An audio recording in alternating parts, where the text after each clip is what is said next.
Well, I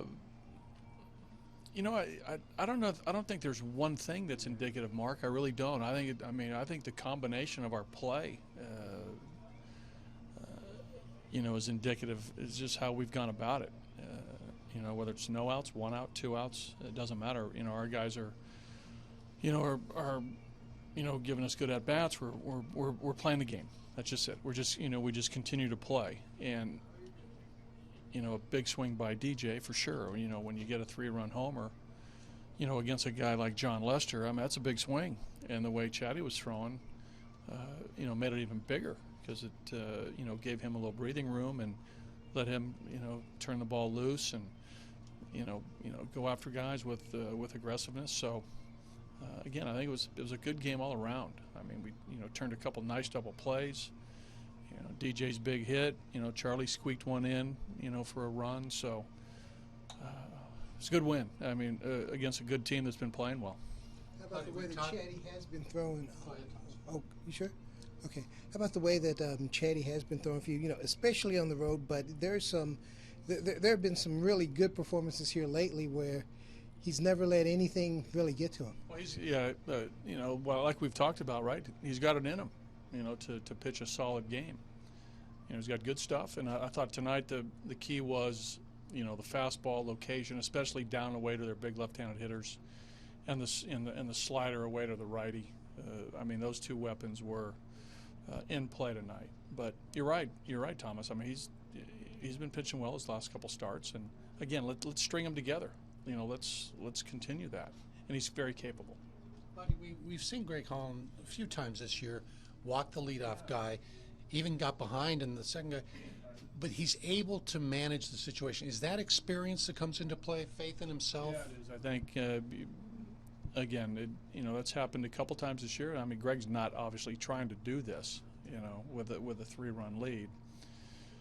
But, again, he knows that, from experience, he's been able to probably regroup and focus on, the very next hitter.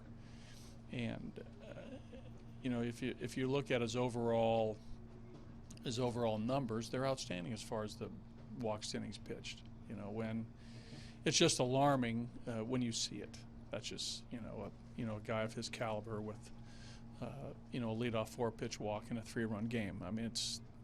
That's why we come to play. That's why you don't know what's going to happen, right? I say it all the time. These guys are human. It doesn't go as we expect all the time. But that's the beauty of our sport. It's the beauty of competition. You just handed Lester his first loss at home in 13 months. That second inning, when he gets the first 2 strikeouts, you're talking a little bit about how it went. But was there anything you saw with that approach that got to you? Not really. I've seen John a lot, over the years, either live or, on television and, playoff games, regular season. He's he's an outstanding pitcher, man. He's, one of the best starting pitchers in baseball. I didn't see anything specifically. I just know that our guys, laid off some borderline pitches. We took some walks. We fouled some balls off. There were some, balls on the outside part of the plate that were just off that we took. We fought, some pitches off. We laid off the slider for the most part today. So, no, I didn't see anything specific. I just know that, we were in for it tonight, and, we had one huge swing by DJ, and, that swung the game. Have you seen a third baseman go that far to his left to barehand the ball like Nolan did tonight over the years? Nothing he does surprises me now. From the other side, playing against Nolan, you just shake your head in amazement, like, wow, what a great defender. And now, I don't want to say that I take this for granted, because I never will, because I know how talented he is and how great of a defender he is. But he does this stuff like all the time, and it's marvelous.